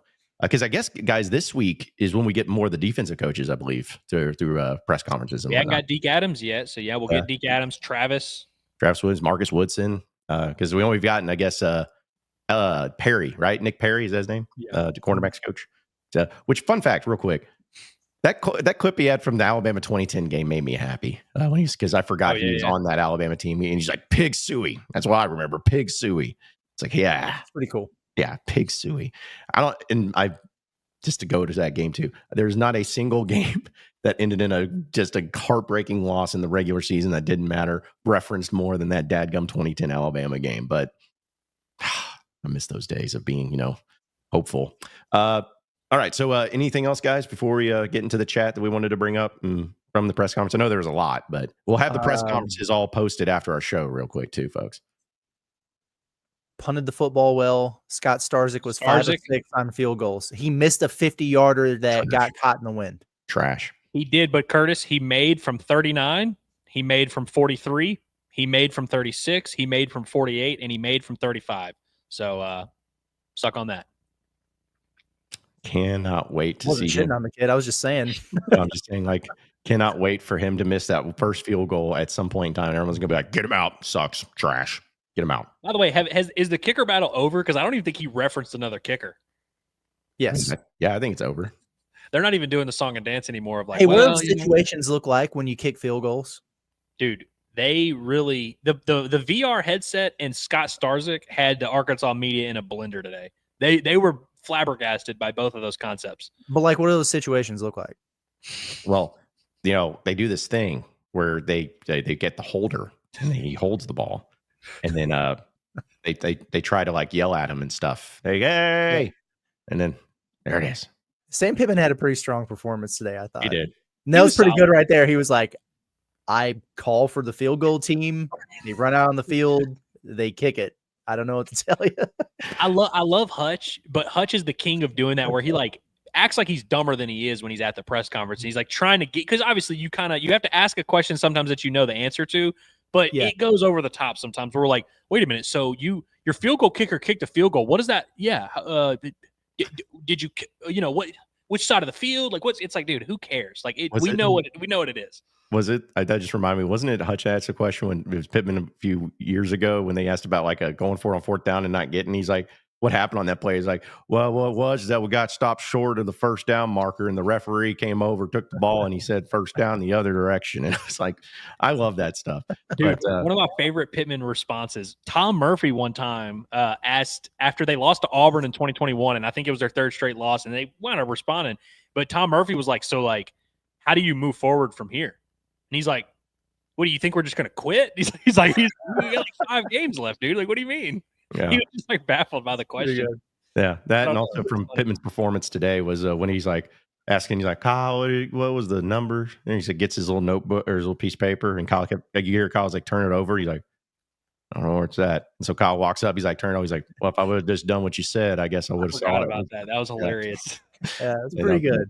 It's pretty good. It days like today where I am reminded about the endearing qualities that Sam Pittman does. You know what I mean? Because I know it's been rough going for that dude. He's got his flaws and all that, but at his core, I really do like him a lot. And today was one of those days. Although I'm still on the fence about the drip today. From Sam, what do we think? Do we like that shirt? Are we fans or not? It's like a black shirt. It with the gray is split in the middle. Here, I'm gonna just play a clip real quick to see it again. Hold on. Yeah. Well, he threw 1, 2. No, don't like that. No? Don't like the he's got it's like where a tribal tattoo would be. It's interesting. Yeah. Yeah. Well, also, and I'm not trying to call out Sam Pittman, but I don't know if you guys noticed, was it, I guess, a week and a half ago when we got him one day and then we got him the next day pretty much for a press conference, he wore the same shirt. Oh, really? Did he really? Exact same shirt. Because when I was clipping everything, I was like, wait a minute, was this from yesterday or today? And I was like, oh my gosh, you wore the same shirt. Because that's usually what you look at is to see if the, shirts are different or whatever when you see the thumbnail. Yeah, because he's got that jacket, hoodie, whatever it is. It's got the different colors, Yeah. And so I don't know if they were trying to do that with the tee. It just doesn't work. I love the jacket, not the shirt. I'm not saying oh, it looks horrible on Sam Pittman. I wouldn't wear it, Yeah. He does every now and then. He comes out there with something that I really want, like a hoodie or something that's got an old school logo, and I'm like, man, that's good stuff. But yeah, he's big on the multicolor things that I don't know. Yeah. All right, so let's go ahead and get to your chats. Appreciate Dre for the super chats. Shout out to you from Basis Health. He says Landon Jackson and Talon are elite in the college football video game, and that's the only true measure of talent. It's true. That's true. Sure. They were. That's why Eric Gregory will forever be our GOAT. Yes. If video games determine success, Talon Green would have a fruitful career. Yep, absolutely. And in fact, also he said about that shirt, Sam Pittman, appreciate Super J, goes Janet Jackson shirt. I'm like, yeah, rips off the thing right there. Come on. It does kind of, it is that right area. Yeah, right there on the nips. All right, so let's see. We'll get to your chats again. Appreciate everybody tuning in. We're gonna try to do this after scrimmages again next week, so be sure to tune in for that. Let's see. Okay, let's go through a few of them. Cletus, and the AI's got to stop, guys. Cletus says, I believe the Hogs will have a top 3 rushing attack in the SEC this year. Actually, before I even address the comment, I love the photo. That's a brilliant AI photo there. Is that a gun he's holding? It's a cigarette. Oh, I can't tell. It's very small on my screen. I see the pig holding something, but no. Listen, Cletus is very excited about the scrimmage today. Yeah, that's what I've gathered from the comments. Yeah, and listen, I'm not saying that Arkansas will not have a top 3 rushing attack. Because if you throw in maybe Talon Green gets it going, and if Mike Washington lives up to all the hype that he's getting, and if Braylon Russell takes a step, it's not out of the realm of possibility for them to have it. It's just you're going to have all those guys step up, and your offensive line's got to be improved. I mean, they were top 3 last year. Yeah. So, yeah, exactly. So they very well may. Can they be more efficient? Can you turn, what was it? Were they top 10 in the country or something in total yards, and then, put it in the end zone, man? Yes. Red zone goal line stuff, man. Got to have it. Johnny May says, I bought 8 tickets to the Notre Dame game, and I'm coming from North Carolina. I hope to put up a good fight, but Trino gives us a good chance against any opponent. Well, safe travels. It'll be great. I know a lot of people that's of course for people here in Arkansas it's easy, but for people like Johnny over here at North Carolina, sometimes you have to be selective on the game, and I think everyone's kind of making the Notre Dame game being the game of the year. So hopefully it ends up being a good fight. At the minimum, let's hope it's a good fight. 8 tickets to the Notre Dame game. Johnny, did you rob a bank or something? How did you pull that one off? Don't flex on us too bad, man. You bought a row, man. What are tickets going for on that? Pretty high. They're healthy. Yeah. I mean, I assume so too. I'm gonna look it up on StubHub. See what we got going on here. StubHub's the cheapest you can find too, in terms of third-party ticket selling. Holy balls! What's the cheapest ticket on StubHub? The cheapest ticket as of right now, $201. Wow. Honestly, that's not as bad as I thought. I really thought it would be a little bit higher, but I bet by the time that game rolls around, that includes fees too, by the way. So just to let you know. But yeah, I mean, it just makes me laugh. It's like $200. It's $200. Where are you sitting? Could not be further away. Could not be further away from There's any a of the pole action. in front of you. Yeah, man, guys, I just saw my tickets where I like around that area. Man, it's gonna be like if this just go for so much money. You might not be at that Notre Dame game, is what you're saying. Yeah, I may just watch it at a fine establishment, especially things going on. But it's funny. I'm not flexing. I really am not. But I'm like, I could sell, at least in that area, if someone for the prices they're going, I could sell the ticket, that single ticket one, for the same price I paid for the entire season for that ticket. So. By the way, Woo MF Pig says, just wait till they lose to A-State and prices will plummet. Fun fact about this exact thing. My brother in 2012 spent like $700 to get tickets to the Alabama game. That was week 3 that year. They lose to ULM, and then there was like a huge thunderstorm. This ticket that he bought, he could have bought it for like $32 the day of the game. That's rough. That's a rough look. Let's see. We already talked about Mike Washington. Heartbroken Hawk says defensive line feels like it's going to be an issue. Dude, that's bad. If Heartbroken Hawk is saying that, that's a bad look. Yeah. That's like Beeler. That's like Z Beeler, Curtis. If Beeler was saying that something was an issue, it's an issue. Yeah. See, Caden says, if Talon goes down this year, are y'all confident in KJ Jackson to run the offense? I mean, I am. I'm probably as confident in him as I was Malachi, Like listen, there is no pick up right where you left off if Talon Green goes down. That's just not the way it's going to work. Can you have somebody who can manage a game? Yeah. keep the offense moving, matriculate some drives. That's what you're looking for there. If Taylon Green were to go down and actually have to miss significant time, Arkansas screwed, man. And it doesn't mean anything negatively on KJ Jackson or his future, at the position or anything like that. Taylon's just different with the dynamic that he brings, the big play capability, second year command of the offense, and just hand it to a guy who has, one drive against UAPB or wherever it was. That would be very, very tough. But am I confident in KJ Jackson to have you out there looking like a football team? Yeah, I think so. Mm-hmm. To be fair, Curtis, it was a damn good drive against UAPB. That's perfect.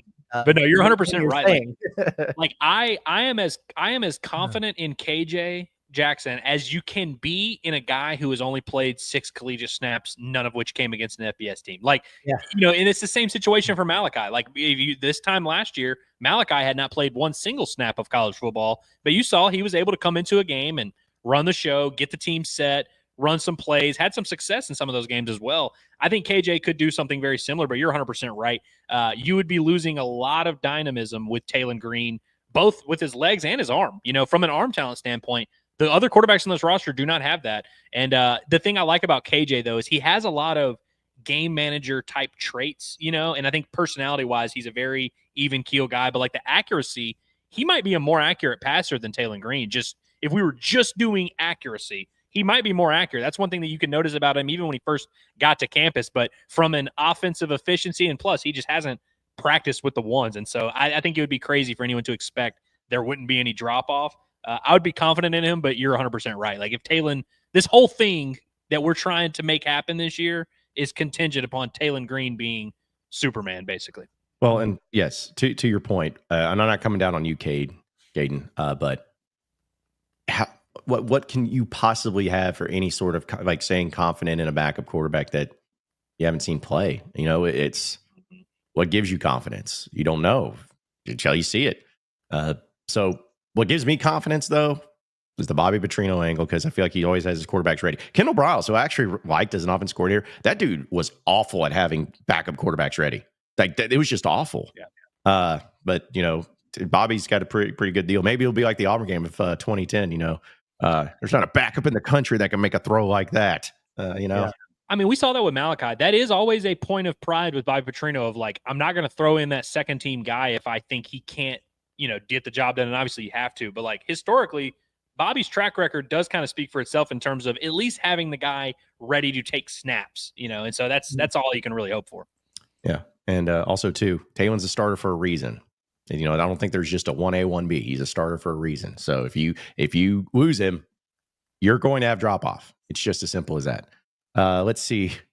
We got Camel Hog saying, let's just pray this isn't Tyrone Broden of this year's offseason. I guess he was referring to Mike Washington. I think so. Yeah, dude, Tyrone Broden definitely had some buzz last year, especially coming out of spring. Very different level of hype, I would say. Yeah. Like, I think we all thought he was going to be a productive member of the team. I don't think we were like, it was this type where every single player and coach was like, oh, Tyrone Broden.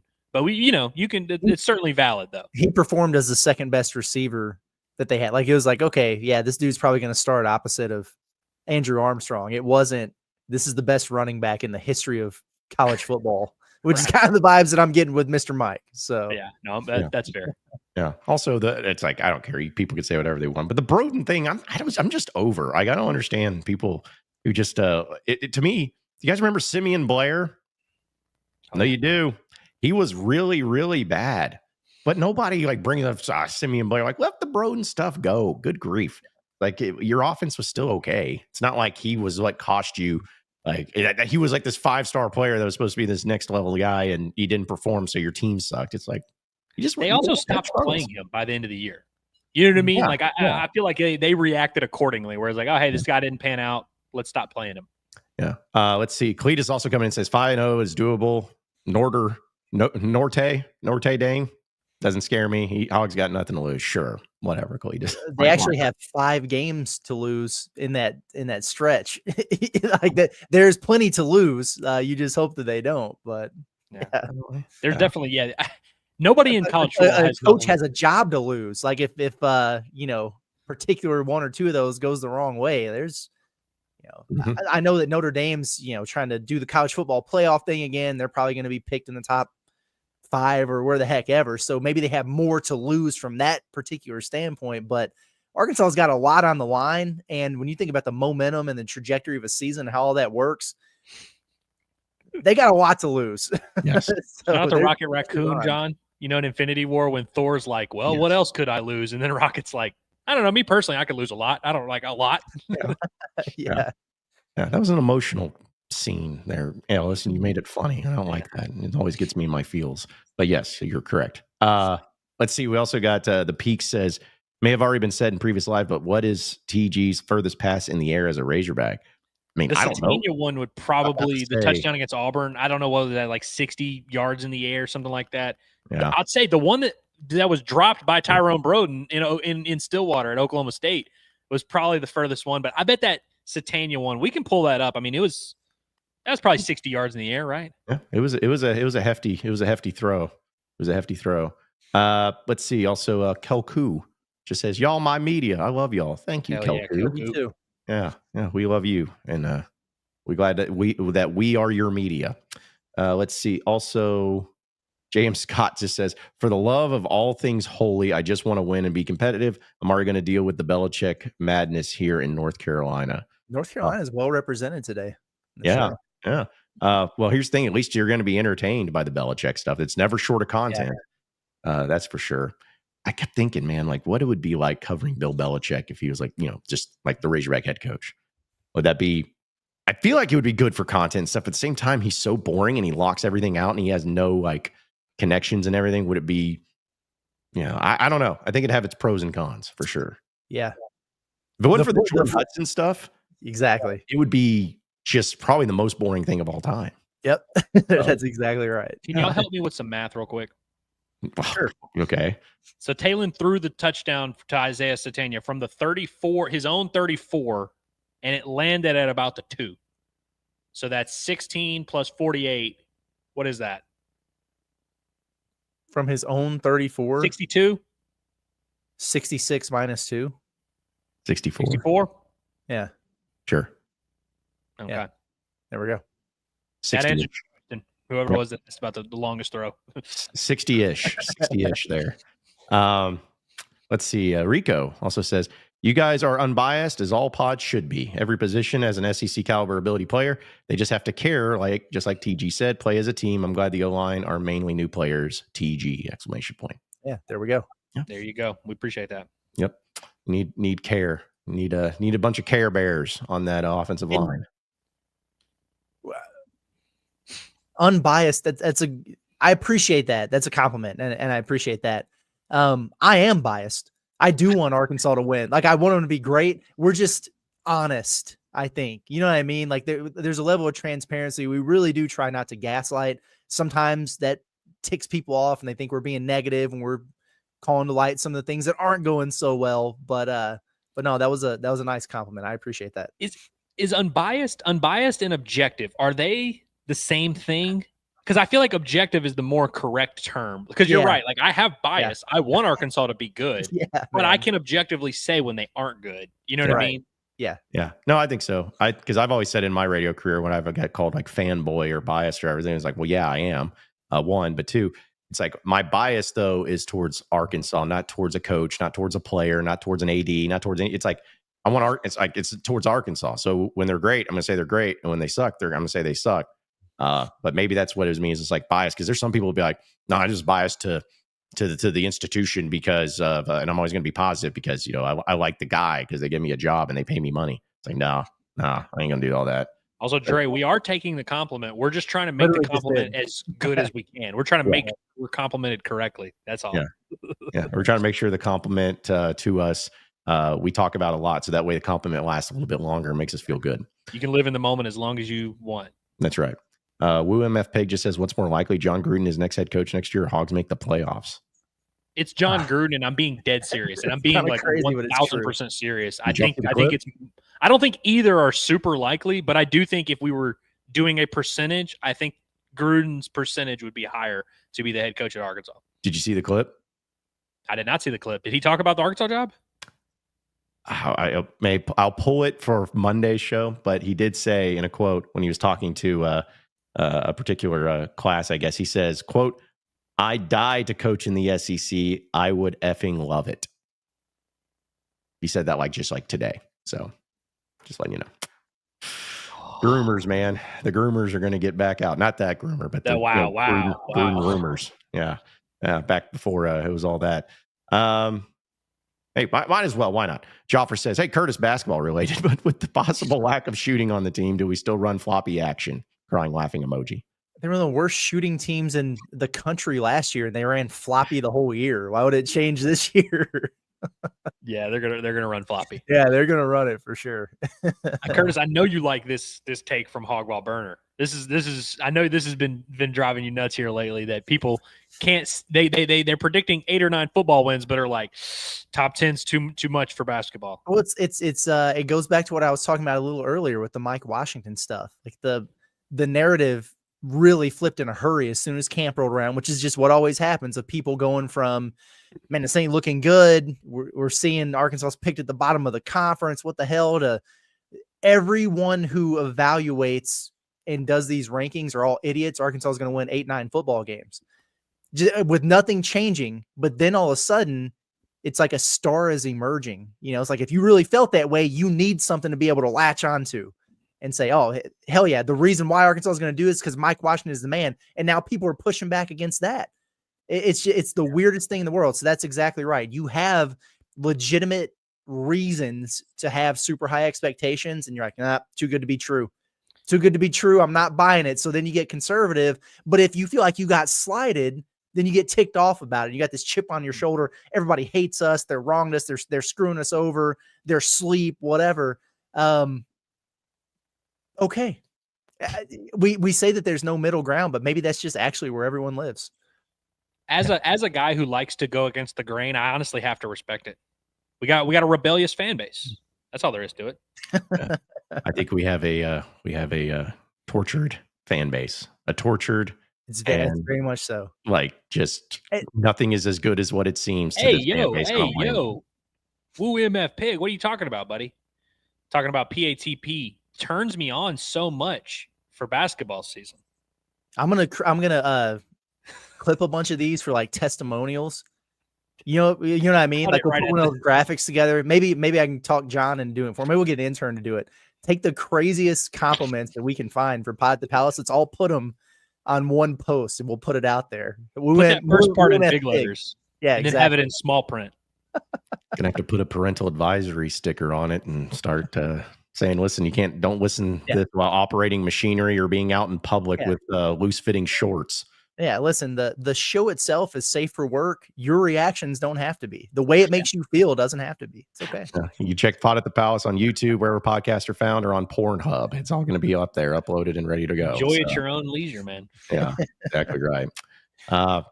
Last one before we roll out of here. Jacob just says from Facebook, he says, "Had there any updates on Cat Savis moving up the depth chart? He showed promise last fall camp." Crying, laughing emoji. I assume this is just him. Wait, is Jacob the LinkedIn guy? I think so. I guess it's not. It's the weekend. So now he's the Facebook guy. That's right. Well, shout out to you, Jacob.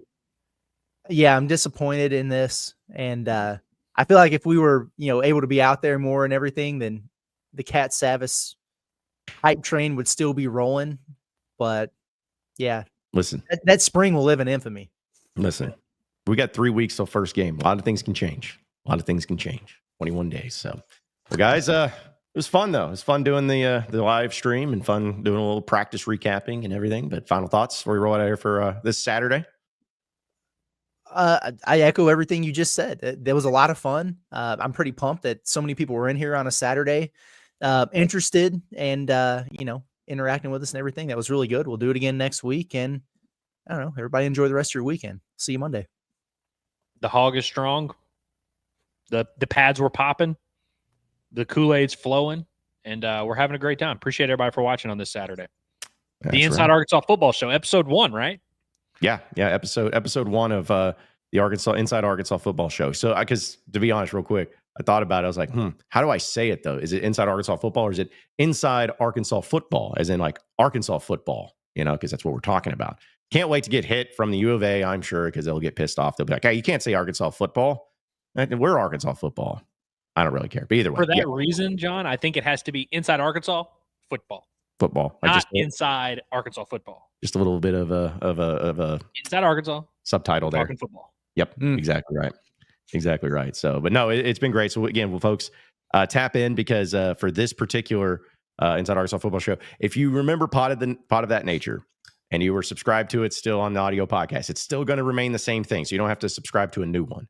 But this is going to be the channel, like still on Inside Arkansas with YouTube and everything. But as far as the podcast itself and all that, for whether it's this, report cards, the accountability sessions that are going to happen this football season, post game shows, it's all going to be on the same feed of Pod of That Nature once was. So if you're already subscribed to that, you can do it that way. But if you're not, I don't have it set up just yet, so chill. But after today's show, it'll be up there and it'll be completely rebranded and everything. So this is what it's going to be. And I came up with the name all myself. It took me a long time. Inside Arkansas Football Show. So sometimes the simple things is just I leave the cool names for Curtis and Andrew. The football stuff, we just keep it here. But either way, we appreciate everybody tapping in, listening in. Be sure to subscribe to us here in Inside Arkansas. Check out our audio podcast wherever podcasts are found. We're going to keep it going from there. So for Andrew Ellis, as well as Curtis Wilkerson, I'm John Neighbors. We will see you all on Monday for Inside Arkansas Live. Have a great rest of your weekend.